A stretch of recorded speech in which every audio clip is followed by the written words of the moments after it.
E aí, continuam sem ouvir? Agora foi?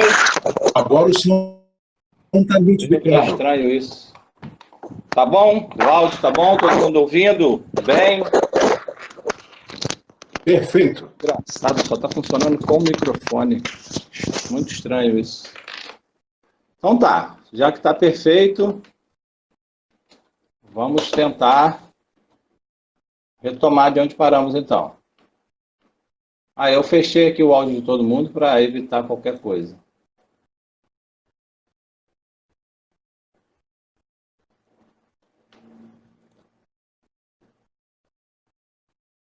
Então tá, já que voltou, mãos à obra. Eu estava perguntando se vocês lembravam onde nós havíamos parado. Eu acredito que a gente falou até capital social, né? Artigo 1072, vamos lá. Deixa eu ver de que se trata o artigo 1072. Mas aqui eu não dei sequência ao código.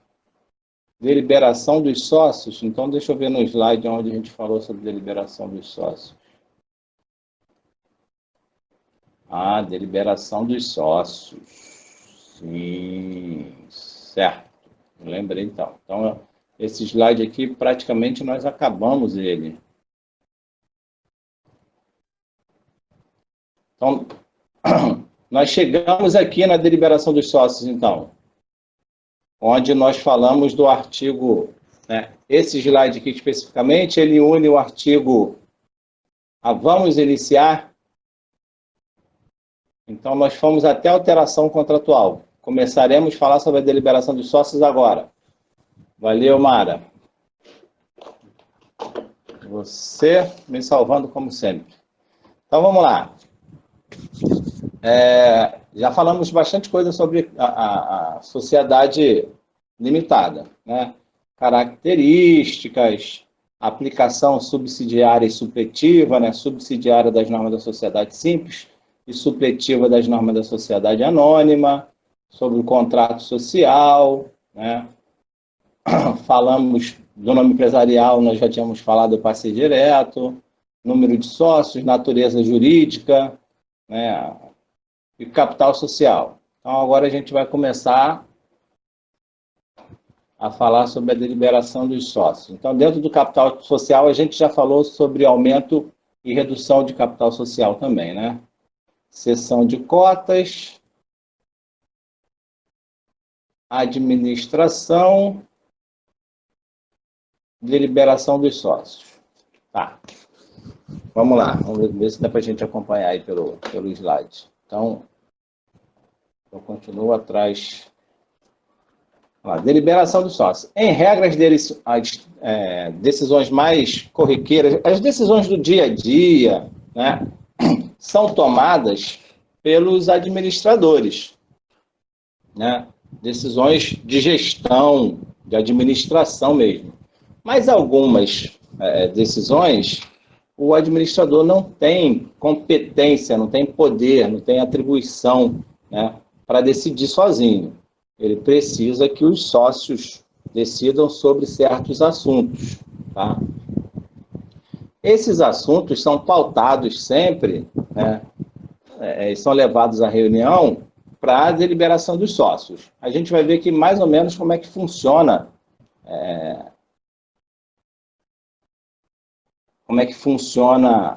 para a sociedade limitada, né, que a gente vai ver um pouco diferente isso quando for falar de sociedade anônima, as decisões que são tomadas pelos sócios e de que forma que se convoca uma reunião, né,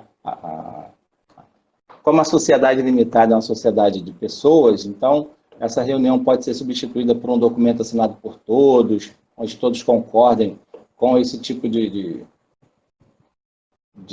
decisão, né, ser tomada a boca miúda e depois ser resolvida num documento e todo mundo dá ciência a isso, todo mundo assinar o documento, né, tomando ciência da decisão.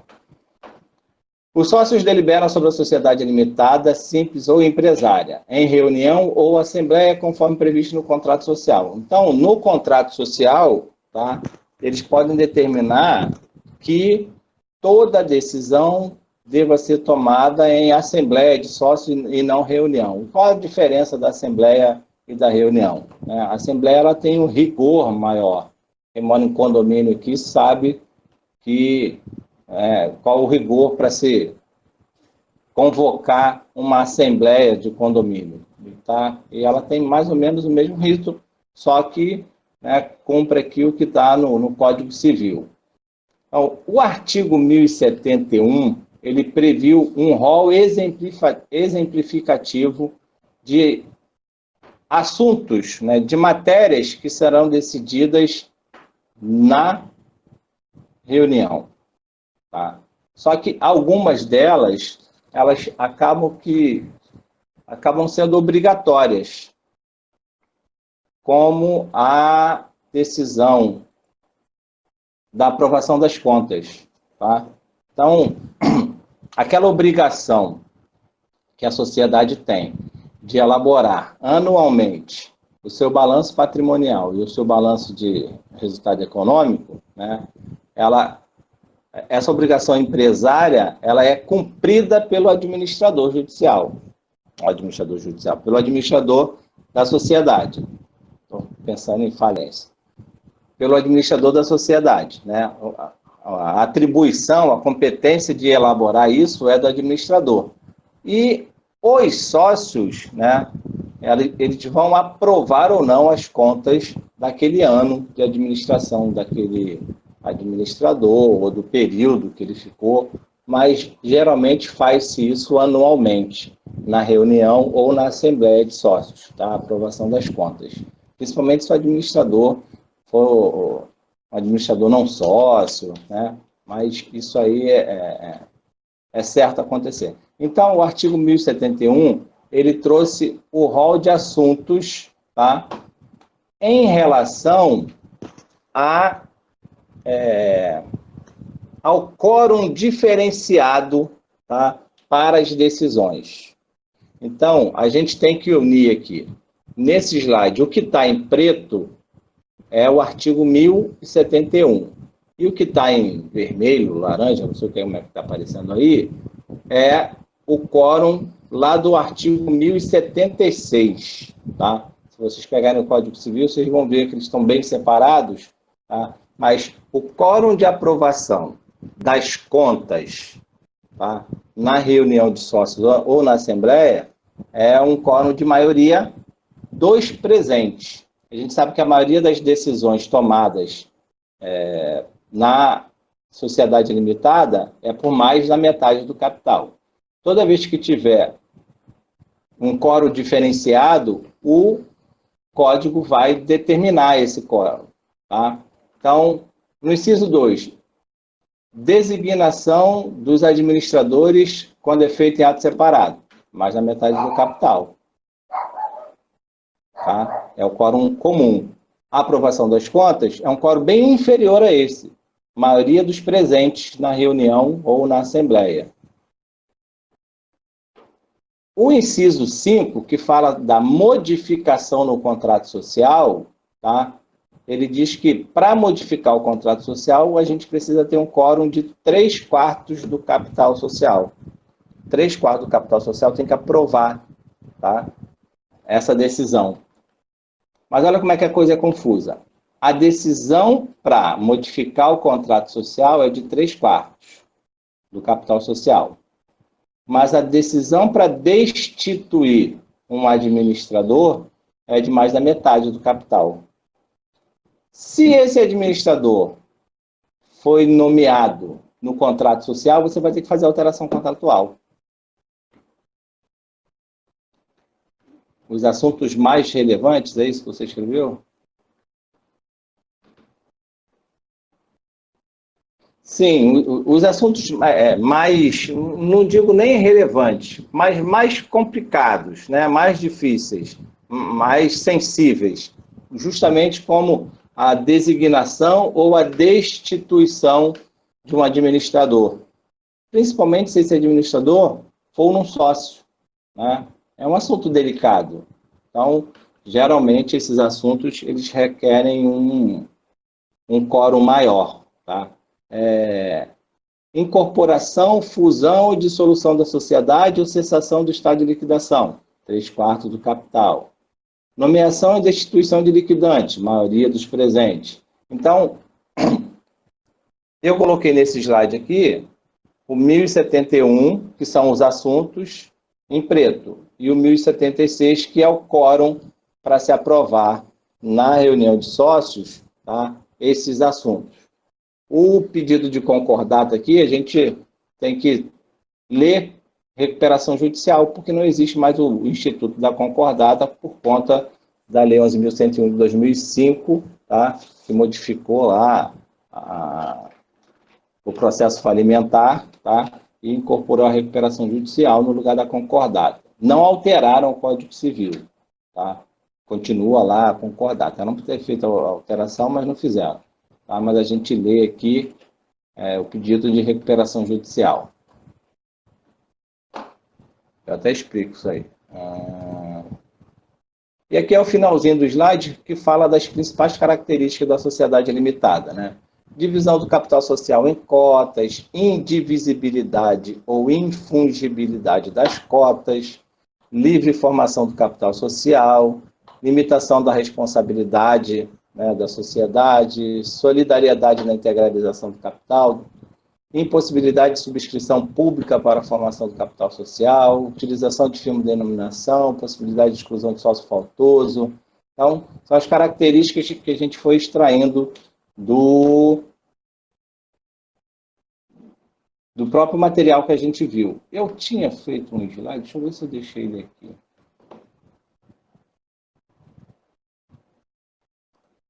Acho que está aqui mesmo. Ah, tá. Eu fiz um resumo aqui no finalzinho. Eu não salvei.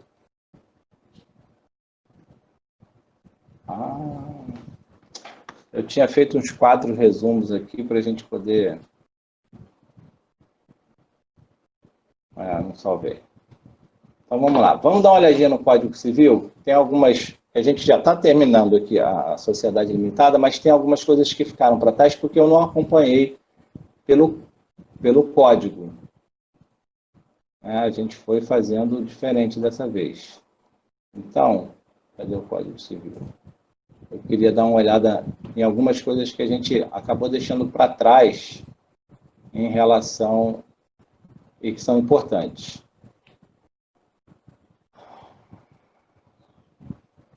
Divisão das cotas a gente viu, condomínio de cotas a gente viu. Esse aqui, ó, artigo 1057, artigo 1058.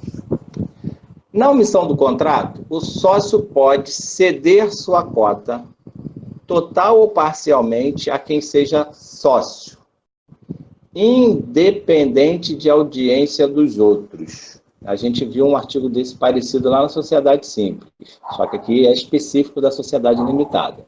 Então, o sócio pode, tá, ceder a sua totalidade das suas cotas ou parte delas para outro sócio, independente da audiência dos outros. Quer dizer, sem precisar pedir opinião aos outros, ouvir os outros sócios. Então, somos 4 sócios, eu estou querendo sair da sociedade e quero ceder as minhas cotas para o meu companheiro, para o meu amigo lá que... me ajudou a formar a empresa, e os outros 2 entraram depois. Então, essa minha decisão, eu não preciso comunicar os outros, eu não preciso da audiência dos outros, eu não preciso informá-los. Né? Eu resolvo com ele e a gente comunica a decisão. Tá? É o que diz a lei. Então, na omissão do contrato, quer dizer, se o contrato não trouxer uma regulamentação diferente em relação à cessão de cotas para sócio ou para terceiros, a gente cumpre o que está aqui. Tá? Então, o sócio pode ceder as suas cotas na totalidade ou parcialmente a quem seja sócio, independente de audiência dos outros. Ou a estranho. né? Então, ele pode ceder para o sócio e ele pode ceder para estranho também. Se não houver oposição de titulares de mais de 1/4 de capital. Então, a gente entende que, se eu estou cedendo para sócio, eu não preciso avisar os outros. Se eu vou ceder para terceiros, né, para uma pessoa que não seja sócio, aí eu tenho que comunicar aos sócios e, se mais de 1/4 do capital social, né, se opor a essa cessão, isso vai ser decidido, tá, numa reunião de sócios. Essa é a leitura que a gente faz do artigo 1057. Quer dizer, eu estou cedendo minhas cotas para um sócio, não preciso falar com os outros. Se eu estou cedendo minha cota para um terceiro, quer dizer, é um estranho que vai entrar na sociedade, ou de repente não é nem estranho, mas não é nenhum dos sócios, é um terceiro, tá? Se os outros sócios que perfazem lá mais de 1/5 do capital social, mais de 1/4 do capital social, se opuserem, essa decisão vai ser tomada em reunião, tá? Parágrafo único. A cessão terá eficácia contra a sociedade de terceiros, inclusive para os fins do parágrafo único do artigo 1003, a partir da verbação do respectivo instrumento subscrito pelos sócios, tá? Então, decidiu-se em relação à cessão de cotas, seja para sócio, seja para terceiro, para ter eficácia isso, precisa-se averbar a modificação contratual, tá? Senão não tem eficácia. Lembra que eu falei no início, que eu citei um exemplo em relação à pessoa que sai da sociedade, esquece de fazer isso aí, e 10 anos depois está recebendo intimação para comparecer ao judiciário por conta de uma situação que ele nem lembrava mais, que ele tinha sido sócio há 10 anos atrás e não fez porque era amigo e foi deixando para lá e aconteceu o que aconteceu. É justamente isso aí, ó. Não produz efeito quanto a terceiros, nem quanto à sociedade. Então, se você não fizer alteração e sair da sociedade legalmente, através da alteração contratual, você fica responsável, tá? Por todo o tempo. A responsabilidade, mesmo você fazendo isso tudo, ainda vai persistir durante 2 anos. 1058. Não integralizada a cota de sócio remisso, os outros podem, sem prejuízo do disposto no artigo 1004, seu parágrafo único, tá? Que é aquela situação que a gente viu lá na sociedade simples, dos sócios tomarem para si, expulsar, querer que o sócio, né, indenize a sociedade por conta de um prejuízo, né, que tem que ter lá a notificação, 30 dias para qualificar o sócio remisso. Então, não integralizada a cota do sócio remisso, os outros sócios podem, sem prejuízo do disposto no artigo 1004, seu parágrafo único, tomá-la para si ou transferi-la a terceiros, excluindo o primitivo titular e devolvendo-lhe o que houver pago, deduzindo os juros de mora, as prestações estabelecidas no contrato, mais as despesas. Então, aqui a gente já sabe que o sócio remisso, né, já foi notificado, passou os 30 dias, e lá na sociedade simples tem 3 opções. Aqui, os sócios podem, pura e simplesmente, excluir aquele sócio da sociedade, tá? Claro que fazendo-se liquidação, apurando-se qual o valor que deve a ele, e retirar desse valor os prejuízos causados pela mora, tá? Então, além de todas aquelas opções lá do 1004, tá? Fazer com que ele só pague a indenização, tá? Transferir as cotas, né, para eles ali em relação ao percentual.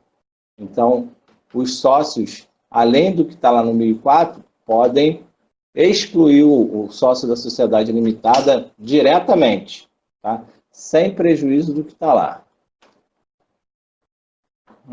O 1059 fala da reposição de lucros. tá? Da administração nós já falamos, mas aqui tem uma questão, eu falei do artigo 1060, questão de quórum, aqui na amarelinha. Designação de administradores não sócios dependerá de aprovação da unanimidade dos sócios, enquanto o capital não tiver integralizado. Quórum unânime para designar sócio, administrador não sócio. Se o capital tiver integralizado, aí não precisa mais do quórum unânime. 2/3 resolvem a parada.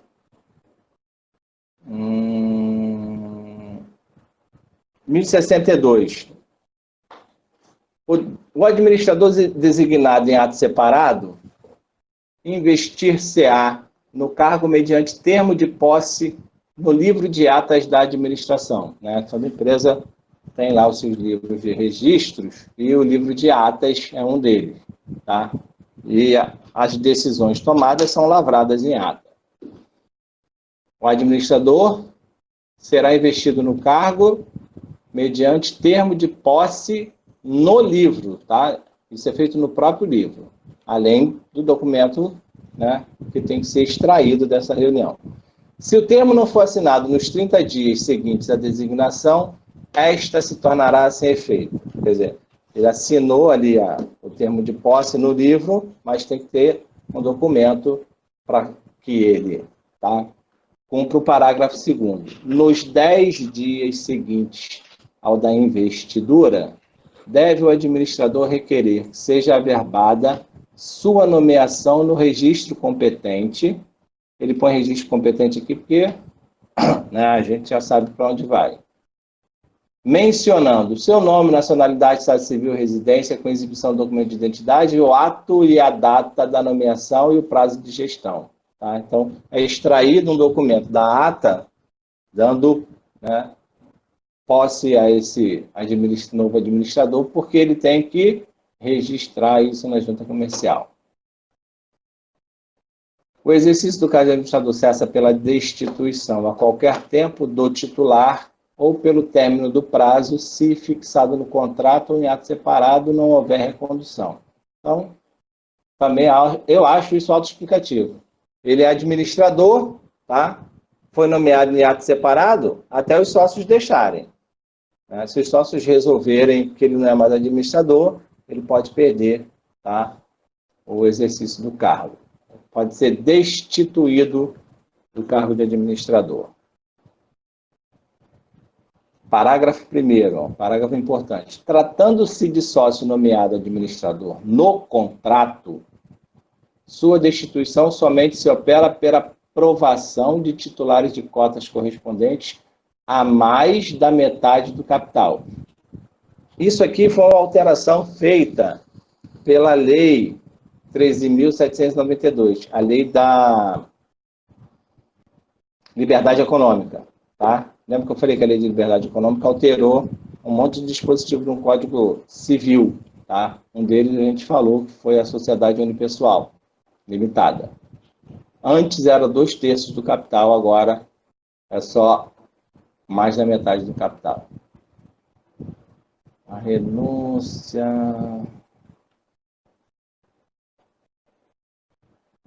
Conselho Fiscal. Lá naquele material que eu produzi, não fala sobre o Conselho Fiscal. O Conselho Fiscal na Sociedade Limitada, ele é opcional, é optativo, não é obrigatório, tá? Sem prejuízo dos poderes da Assembleia, pode o contrato instituir Conselho Fiscal. Né? Instituindo o Conselho Fiscal, este será composto por 3 ou mais membros. E o número que tiver tem que ter o número de respectivos suplentes. Então, se tem 3 titulares, 3 suplentes, 4 titulares, 4 suplentes, 5 titulares, 5 suplentes. Tá? O número que for definido tem que ter o número de suplentes respectivos. Esses conselheiros podem ou não ser sócios, tá? Mas tem que ser residente no país. E são eleitos na Assembleia Anual ou na reunião, tá, de sócios, que a gente vai falar daqui a pouco, lá no artigo 1078. Então, pode ter na sociedade, na sociedade limitada, conselho fiscal. Tá? Não podem fazer parte do conselho fiscal, além dos inelegíveis enumerados no parágrafo 1º, artigo 1011, né? Quem não pode ser administrador não pode ser conselheiro. Também não pode ser os membros dos órgãos os membros dos demais órgãos da sociedade, né? Aqui a gente está falando daquelas sociedades que são sociedades que são até classificadas como de capital, mas são limitadas, sociedades grandes, que são muito subdivididas em diretoria disso, diretoria daquilo, tá? Então, membros desses órgãos não podem ser conselheiros. Ou de outra por ela controlada, tá? Então, se eu sou controladora de uma outra sociedade, tá? Membros desta sociedade não podem ser conselheiros. Os empregados de quaisquer delas ou dos respectivos administradores, ou cônjuge ou parentes deste até o 3º grau. Então, a mulher do administrador não pode, primo não pode, até o 3º grau. Vocês não tiveram direito de família ainda, então, mas alguém já sabe o que é parente de 3º grau. Também não pode ser conselheiro, tá? É porque tem muita empresa ainda familiar, esse tipo de coisa.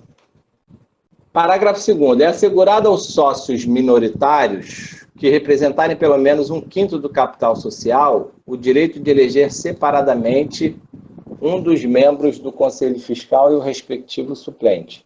Então, aqui é o direito da minoria, tá? E isso aqui tem a ver com aquele 5º constitucional, né? Então, essa minoria aqui que represente pelo menos 1/5 do capital social pode eleger separadamente, tá, um conselheiro. Um conselheiro que vai lutar pelo direito das minorias.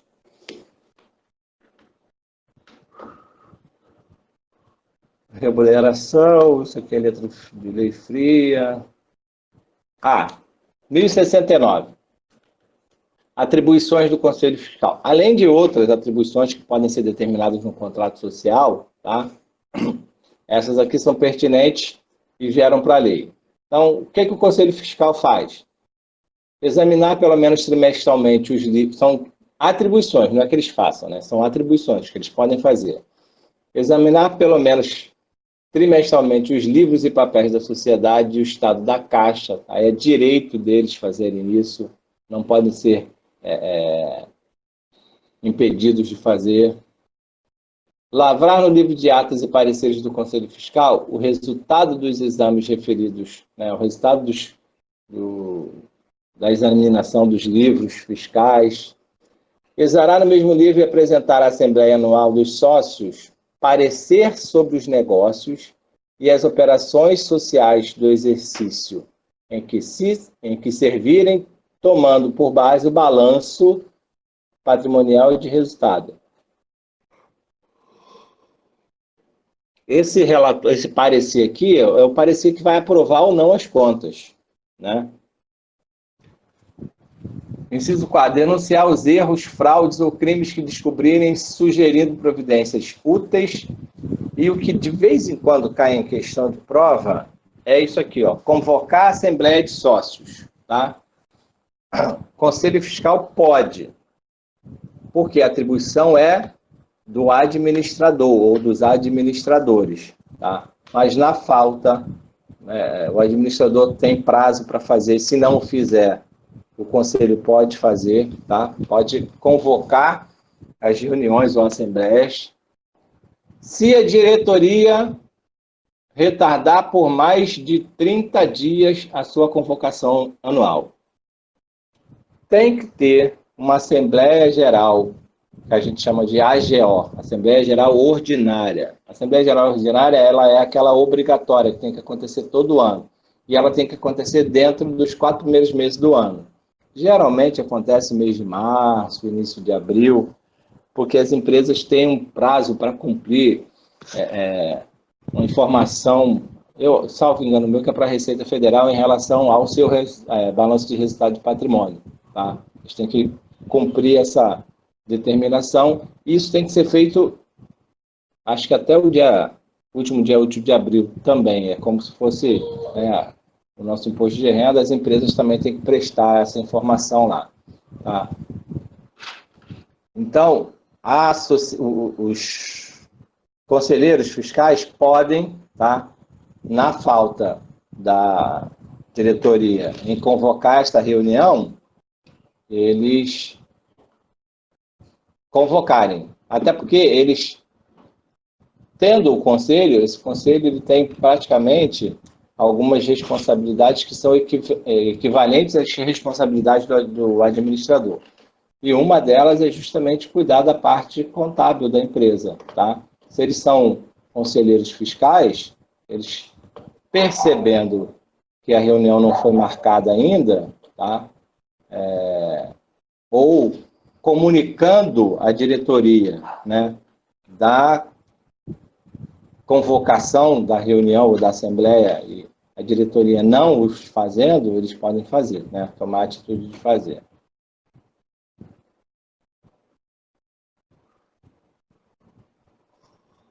Essa atribuição não pode ser otorgada a outro órgão, isso aí a gente é letra fria de lei.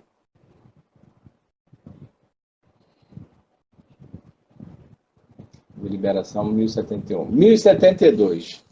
As deliberações dos sócios obedecido o disposto no artigo 1010 serão tomadas em reunião ou assembleia, conforme previsto no contrato social, quer dizer, o contrato que vai decidir se vai ser reunião ou se vai ser assembleia, devendo ser convocadas pelos administradores nos casos previstos em lei ou no contrato. A deliberação por assembleia é obrigatória se o número de sócios for superior a 10. Então, até 10 sócios, a gente pode deliberar em reunião. Acima de 10 sócios, a gente deve deliberar por assembleia. Tá? Por que essa diferença? O rigor da convocação é diferente. Tá? Então, se eu tenho uma reunião, eu posso convocar informalmente, através de memorando. Tá? A Assembleia ela tem alguns requisitos, a gente vai ver já, tá? Que devem ser cumpridos.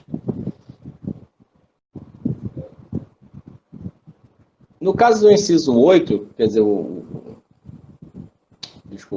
parágrafo 2º, dispensam-se as formalidades da convocação, prevista no parágrafo 3º do artigo 1052, quando todos os sócios comparecerem ou se declararem por escritos, cientes do local, data, hora e ordem do dia. É justamente esse rigor da convocação da Assembleia que eu estou falando. Para você convocar uma Assembleia, você tem que publicar essa convocação, tá? Com antecedência mínima de 8 dias da data prevista para a Assembleia, e você tem que fazer essa convocação por 3 vezes. Então, dentro dos 8 dias mínimos, você tem que publicar essa convocação 3 vezes, tá? Que é para dar ciência a todos, por escrito, tá? Para todo mundo ter ciência de quando vai acontecer, que horas, em que local e qual o assunto, tá? Igualzinho aquela convocação que a gente recebe nos condomínios. Tem hora, local, data e tem a ordem do dia, os assuntos que vão ser tratados naquela assembleia. A reunião ou assembleia torna-se dispensável quando todos os sócios decidirem por escrito sobre a matéria que seria objeto delas, tá? Então, você pode dispensar a reunião através de um documento onde a deliberação foi tomada por todos e todos assinam aquele documento.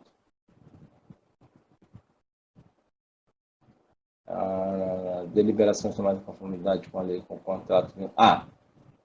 Deliberações tomadas em conformidade com a lei e com o contrato vinculam todos os sócios, ainda que ausentes ou dissidentes. Né? Sócio ausente é aquele que não foi, que não participou da assembleia, da reunião.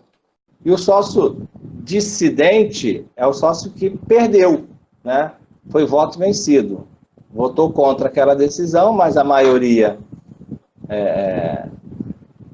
ganhou, tá? Ele é um sócio dissidente por conta disso, tá? Então, ele fica vinculado à decisão do mesmo jeito, tá? Tem que respeitar a decisão. Aplica-se às reuniões de sócio nos casos omissos no contrato disposto na presente seção sobre a Assembleia, tá? Então, convocação da Assembleia, ela é atribuição dos diretores, né, do administrador. Ela pode ser convocada por sócio, tá? Inciso 1 do artigo 1073. Quando os administradores retardarem a convocação por mais de 60 dias, quer dizer, o sócio, ele pode convocar reunião que o administrador não convocou, que o conselho fiscal não convocou, tá? Aí o sócio pode tomar essa decisão de convocar. Então, se os administradores retardarem a convocação por mais de 60 dias, nos casos previstos em lei ou no contrato, ou por titulares de mais de 1/5 do capital, quando não atendido no prazo de 8 dias, pedido de convocação fundamentado, com indicação das matérias a serem tratadas. Então, aquela minoria de 1/5, de mais de 1/5 do capital social, tá, enviou um documento para a diretoria pedindo a convocação de uma assembleia, tá, e nesse documento eles fundamentam, indicam qual vai ser as matérias tratadas, e a reunião, e a diretoria deixa para lá, engaveta o pedido, tá? Então, o sócio, eles podem chegar e, claro, um dos sócios vai fazer a convocação a si mesmo, que é direito deles, se a diretoria não fizer, tá? Em relação ao pedido deles, né? Eles estão solicitando a convocação de uma assembleia para tratar de alguns assuntos e fundamentam lá o seu pedido, tá? O sócio pode fazer isso, ou aqui está repetindo, né? A assembleia, a reunião pode ser convocada pelo Conselho Fiscal, tá? Nos casos que se refere ao inciso 5. O inciso 5, tá, fala sobre a modificação do contrato social. Então, o Conselho Fiscal pode convocar, aí aqui não tem nenhuma condição, tá? Se houver nos casos a que se refere ao inciso 5. Então, se for para modificação no contrato social, o Conselho Fiscal pode convocar a reunião, tá? Ou assembleia. Então, convocação. A gente já falou da convocação, só para mostrar para vocês, artigo 1100. Deixa eu voltar lá, é só clicar que eu vou direto. Os rigores, cadê? Parágrafo 3º do artigo 1152. 1150, parágrafo 3º, aqui. Parágrafo 3º do 1152. O anúncio de convocação da Assembleia de Sócios será publicado por 3 vezes, só para corroborar o que eu falei para vocês, por 3 vezes, ao menos, devendo mediar entre a data da primeira inserção e da realização da Assembleia o prazo mínimo de 8 dias para a primeira convocação e de 5 dias para as posteriores. Então, isso aqui é rigor para se convocar uma Assembleia de Sócios, tá? Você tem que prever a data, convocar com antecedência mínima de 8 dias e dentro desses 8 dias você publicar, tá, esse anúncio da Assembleia pelo menos por 3 vezes. Tá? Então, é esse rigor que você pode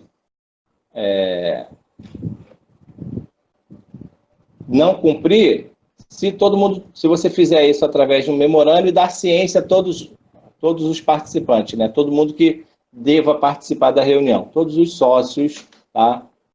Que tem direito a voto, esse tipo de coisa. Então, vamos voltar lá. É porque eu já tinha falado, mas não tinha mostrado o artigo. Porque fala lá em cima e o artigo está lá embaixo.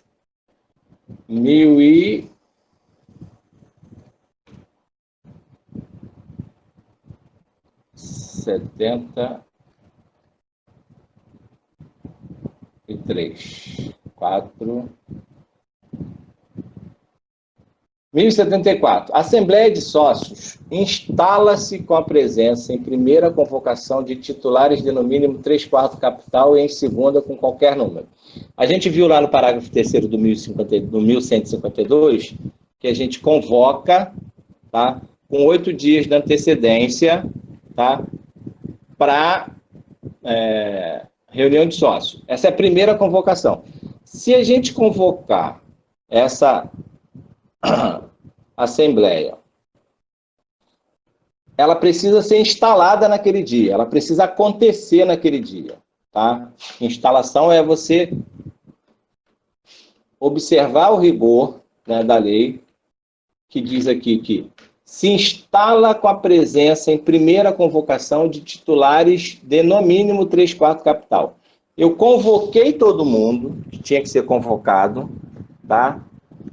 Para o dia e hora determinado, local, tá todo mundo lá. Aí, naquele dia, deu horário, vão instalar a reunião, né?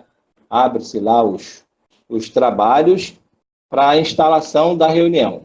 Para essa reunião começar, eu preciso, tá, de pelo menos 3/4 do capital votante presente. Então, eu preciso de sócios que representem pelo menos 3/4 do capital para começar essa reunião. Senão, ela não se instala. Senão, ela não começa. Aí, você tem que fazer uma segunda convocação, tá? A segunda convocação, eu já vou ter que fazer a publicação da segunda convocação da Assembleia, tá? Para, no mínimo, 5 dias. Aí, já não são mais 8. Já são 5 dias. E para a instalação dessa, quer dizer, convoquei, primeira não apareceu, vou fazer a segunda convocação, marco para 5 dias depois, tá? 5 dias depois, aviso todo mundo de novo, tá? Convoco todo mundo. 5 dias depois, essa reunião vai acontecer. Por quê? Na segunda convocação, ela vai se instalar com qualquer número de sócios, tá? Então, uma coisa é a gente convocar a reunião, outra coisa é ela ser instalada, ela acontecer, tá? Ela só acontece na primeira convocação se pelo menos 3/4 do capital social se fizerem presente. Na segunda, qualquer número. O problema da segunda é que a gente tem quórum para aprovação, o que a gente viu lá no artigo 1076. Algumas coisas precisam ser aprovadas com pelo menos 3/4 de capital social. Se for em segunda convocação, esses assuntos vão ficar prejudicados, né? Não vão poder ser aprovados, porque eu estarei com qualquer número e esse qualquer número, tá, foi inferior aos 3/4. Então, professor, daquela... Oi.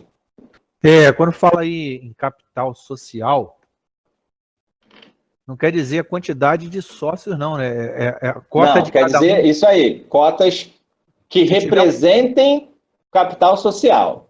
Já um cara lá com eu a posso maioria ter das cotas, 60% das cotas, né? Sim. Repete aí. Se tiver lá um sócio que possui 60% das cotas, um sócio sozinho, por exemplo, ele já tem esses 3/4. Ele já possui 3/4, 75% das cotas. 75% das cotas. Isso, ele já pode instalar sozinho, precisando dos outros. Quando acontece isso, geralmente, esse sócio resolve quase tudo sozinho. 75% das cotas, ele resolve quase tudo sozinho, né? Isso aqui é para no caso de sociedades onde o capital social está bem diluído, com bastante sócios, né?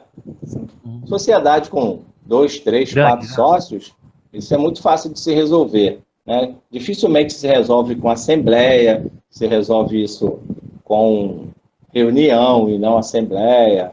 As coisas são mais fáceis, por isso, né, da tal da Fexo Societate, né, a classificação da sociedade por pessoas, porque as pessoas vão resolver fáceis.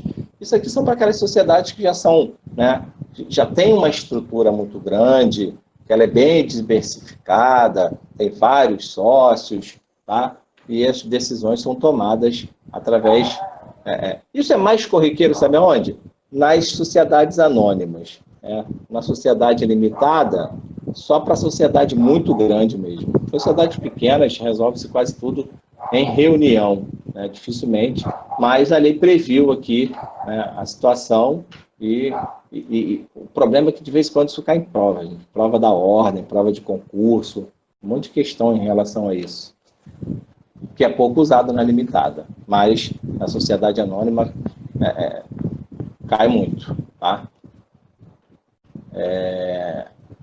Então, quórum para convocação, quórum para instalação e quórum para aprovação, são duas coisas diferentes. Uma coisa é você instalar a reunião, outra coisa é você aprovar, né, a ordem do dia por conta do quórum. Uma coisa vai depender da outra. Outra questão que de vez em quando eu vejo cair em prova. O sócio pode ser representado na Assembleia, tá? Mas ele só pode ser representado na Assembleia por outro sócio ou por advogado. Tá? Ele não pode ser representado por mais ninguém. Ou por outro sócio ou por advogados. Né? Nos dois casos, mediante outorga de mandato com especificação dos atos autorizados. Né? O mandato tem que dizer o que aquele sócio pode ou não pode aprovar, o que aquele sócio pode ou não pode votar, tá, na decisão.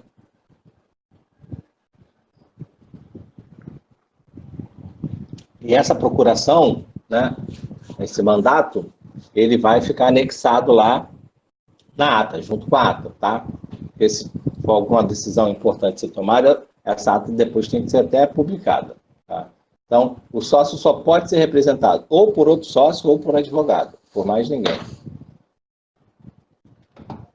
E parágrafo 2º, nenhum sócio por si ou na condição de mandatário pode votar matéria que ele diga a respeito diretamente, tá? Então, se o sócio, né, está sendo levantada alguma questão em relação a ele, ele não vota, tá? E depois eu vou colocar um link lá no material dessa semana, que eu disponibilizei lá, vou dar uma atualizada, eu vou colocar um link de um ciclo de palestras que tem, de um grande escritório de São Paulo, que eles trazem desembargadores, ex-desembargadores, para falar só sobre assuntos empresariais, né? Um escritório especializado em assuntos empresariais. Para você ter ideia, o Fábio Lhor Coelho vai lá discursar, né? Vai lá falar sobre a desconsideração da personalidade jurídica. Mas não é esse o que eu quero. Se vocês já tiverem interesse, eu vou botar o link lá. São 10 palestras. Vou colocar o link lá das 10. Mas eu vou deixar específico lá nos assuntos para vocês. É um que fala sobre deliberações sobre sociedade limitada, né? As coisas que vão parar no judiciário e que até são mal resolvidas pelo judiciário por conta de interpretações que os próprios juízes, os próprios tribunais fazem das normas da sociedade limitada, tá? Interpretam de formas diferentes e acabam criando, né, decisões injustas, decisões que não agradam, às vezes, a nenhuma das partes, tá? Se vocês... essa eu quero que vocês vejam, eu vou deixar específico. E vou botar o link lá das outras para vocês que têm curiosidade de assistir. São palestras maravilhosas, né? Pessoas renomadas na área aí. Tem o Bambambam lá do arbitramento no Brasil, né? O próprio Fábio Lhor Coelho, que é o Bambambam da desconsideração da personalidade jurídica, ele foi um dos primeiros a falar sobre o assunto lá em 1970 e alguma coisa. Então, as palestras são muito boas, tá? Quem tiver curiosidade depois, eu vou colocar lá os links.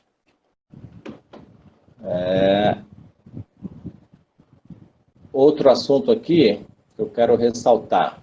Artigo 1076. Não, cadê? Que é presidido, a Copa autenticada. Aqui são os quórums. Assim, 1077. Quando houver modificação do contrato, fusão, incorporação de outra ou dela por outra, terá o sócio que dissentiu o direito de retirar-se da sociedade. Quem tiver com Código Civil pode escrever, ó, direito de retirada, artigo 1077, tá? O sócio que não concordar com essas decisões, né, decisão de modificação do contrato social em relação à fusão da sociedade ou incorporação da sociedade por outra, a sociedade que ele pertence está sendo incorporada por uma grande, ou a sociedade que ele pertence está incorporando outra sociedade, tá? E ele não gostou do assunto, ele foi voto vencido, ele tem o direito de retirar-se nos 30 dias subsequentes à reunião, tá? Aplicando-se no silêncio do contrato social antes vigente o disposto no artigo 1031. Então, isso aqui é direito de retirada. O sócio que dissentiu, o sócio que não concordou, o sócio que foi voto vencido, tem o direito de sair da sociedade, tá? Dentro dos 30 dias subsequentes à decisão. A Assembleia de Sócios deve realizar-se ao menos uma vez por ano, nos 4 meses seguintes ao término do exercício social. O exercício social, ele vai do dia 1º de janeiro ao dia 31 de dezembro. Esse é o exercício social. Então, essa assembleia tem que acontecer dentro dos 4 meses seguintes, quer dizer, janeiro, fevereiro, março, abril. Se o cara deixar para fazer o balanço em dezembro, tá? Esse balanço vai ser votado. Então, essas reuniões sempre acontecem lá para o mês de março, início de abril. A Assembleia de Sócios deve realizar-se pelo menos uma vez no ano, ao término, com o objetivo de tomar as contas do administrador e deliberar sobre o balanço patrimonial de resultado, designar administradores, se for o caso, e de tratar de qualquer outro assunto, tá? Então, pelo menos as contas dos administradores devem ser votadas, né? Eles devem ser aprovadas ou não nesta reunião.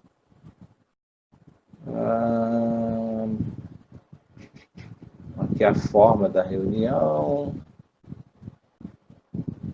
Outro artigo que geralmente cai em prova. Extingue-se em 2 anos o direito de anular a aprovação a que se refere o parágrafo antecedente. Aprovação sem reserva. Eu acho isso muito cruel quando eles fazem, colocam esse tipo de questão em prova. Cara, quem é que grava isso? Ninguém. Muito difícil você ficar gravando período, prazo, né? Tirando aquele de responsabilidade do sócio, né, do cessionário do cedente concessionário, quem é que vai gravar prazo, tá, para você anular uma decisão que foi tomada pelos sócios de aprovação de contas sem reserva, tá? Então, a aprovação sem reserva do balanço patrimonial do resultado, salvo erro da simulação, exonera de responsabilidade o administrador, tá? E extingue-se em 2 anos o direito de anular a aprovação sem reserva que exonerou de responsabilidade um membro da administração, né? Parece até direito público isso, né? Você aprova as contas do prefeito na Câmara e o cara está livre, tá, de pagar por qualquer coisa. A Câmara aprovou, então o STF decidiu que é a Câmara que aprova, não é mais o TCE. Antigamente era o TCE, agora é a Câmara.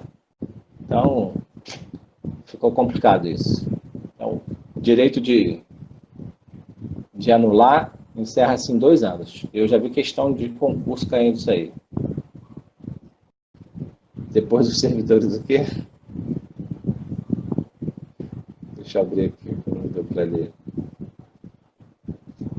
Ah, tá. Depois os servidores é que são roubados. Realmente, são os servidores. Os servidores lá da casta, né? Os secretários, os subsecretários. Eles são servidores também. Eles que são responsáveis. Artigo 1000-A, 1080-A. Ah, mas não são concursados, mas são servidores. Eu trabalhei em prefeitura, sei como é que é isso.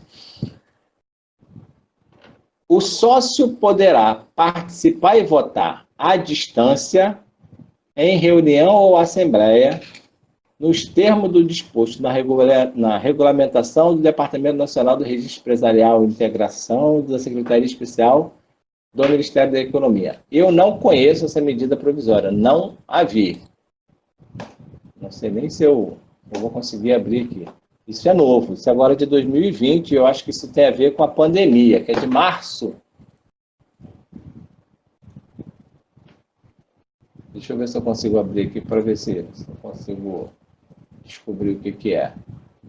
Eu acho que tem a ver justamente com esse período aí que a gente está passando, esse período tenebroso.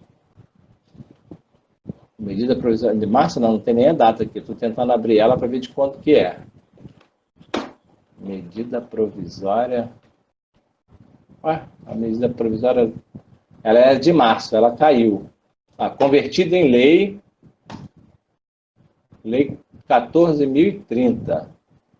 Foi convertida quando? Deixa eu ver a data aqui da conversão. Eu não tive nem curiosidade de abrir isso aqui ainda.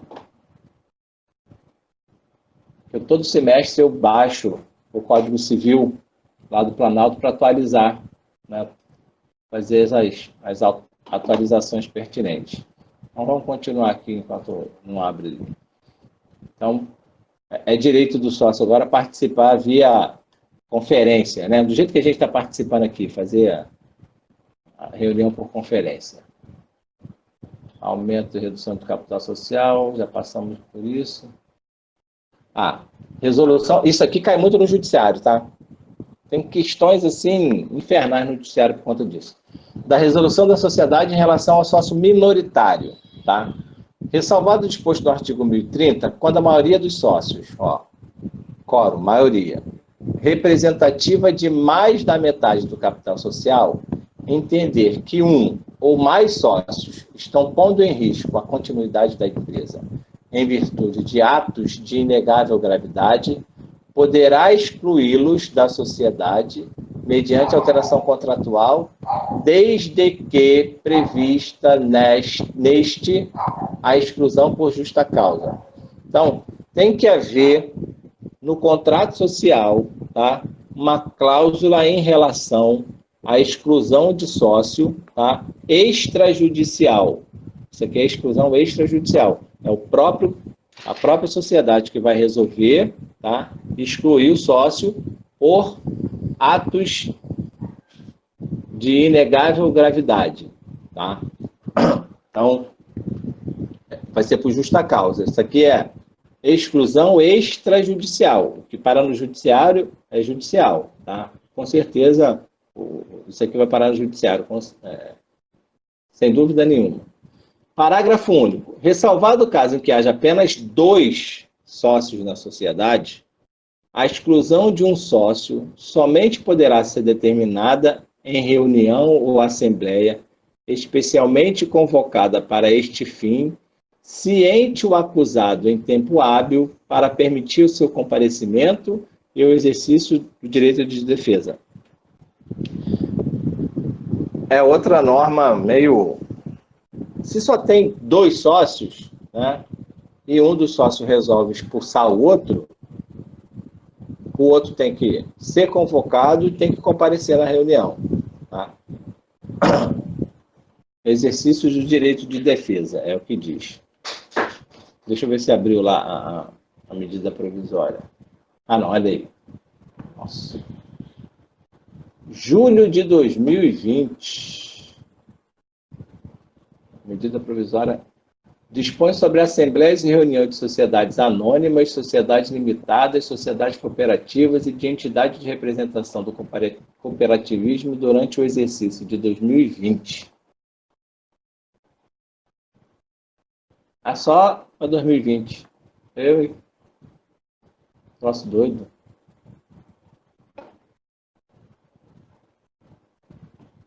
A sociedade anônima, cujo exercício social tenha sido encerrado em 31 de dezembro de 2019 e 31 de março, poderá excepcionalmente realizar a Assembleia Geral Ordinária, que se refere ao artigo 132, no prazo de 7 meses, contado o término do seu exercício social. É lei temporária. Aqui eles estão estendendo aquele prazo de 4 meses, né, para 7 meses. Engraçado que no artigo 1 fala da sociedade anônima. Onde que está limitado aqui?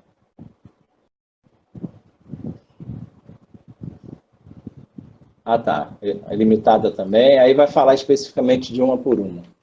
Então tá. Então, a lei temporária é para aumentar aquele prazo de 4 meses para 7 meses. Agora eu vi. Pô, mas lei temporária fizeram alteração no Código Civil, não entendi não.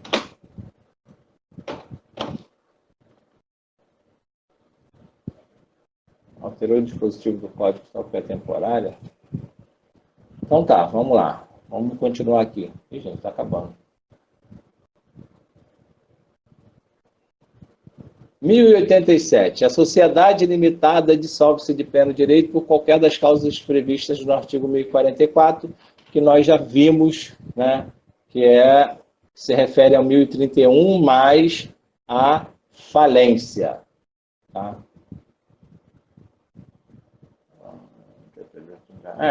Só isso. Então, meu povo, sociedade limitada, né, é uma sociedade que tem algumas disposições no Código Civil, tá? Em relação à sua composição, contrato social, administração de sócios, mas quando as sociedades limitadas elas tornam-se, né, sociedades muito grandes, e eu falo assim, sociedades que estão perto de abrir capital social, né? A maioria das sociedades grandes que vocês conhecem aí, se ela não for sociedade anônima, ela com certeza deve ter feito alteração contratual, deve ter colocado cláusulas de resolução supletiva, tá, das regras da sociedade anônima, porque são sociedades que movimentam muito dinheiro. Tá? Eu não cheguei a comentar com vocês ainda não, mas tem muita sociedade anônima, tá, de capital aberto, que são advindas de sociedade, são transformações de sociedade limitada em sociedade anônima, partiram para abrir o capital porque cresceram muito, né? Seus administradores fizeram muito bem o trabalho de casa. Ok? Vamos ficar por aqui. Deixa eu colocar lá minha cara tapa.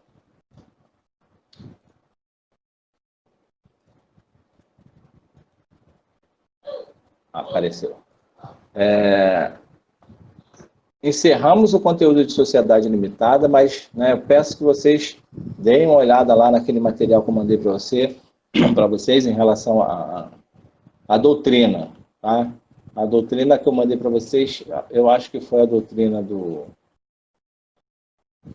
Negrão, do Ricardo Negrão, que ela é de 2020, tá? É um livro digital que eu achei, então ela está bem atualizada, mas ela ainda não trouxe a questão da sociedade unipessoal. Pelo que eu li lá, não vi nada falando ainda sobre a sociedade unipessoal limitada.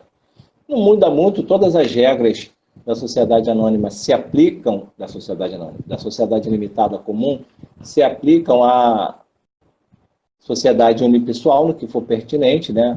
Deliberação de sócios. A gente sabe que é sócio único, né? Nome empresarial, sócio único. Então, as questões que se referem a sócio único, tá?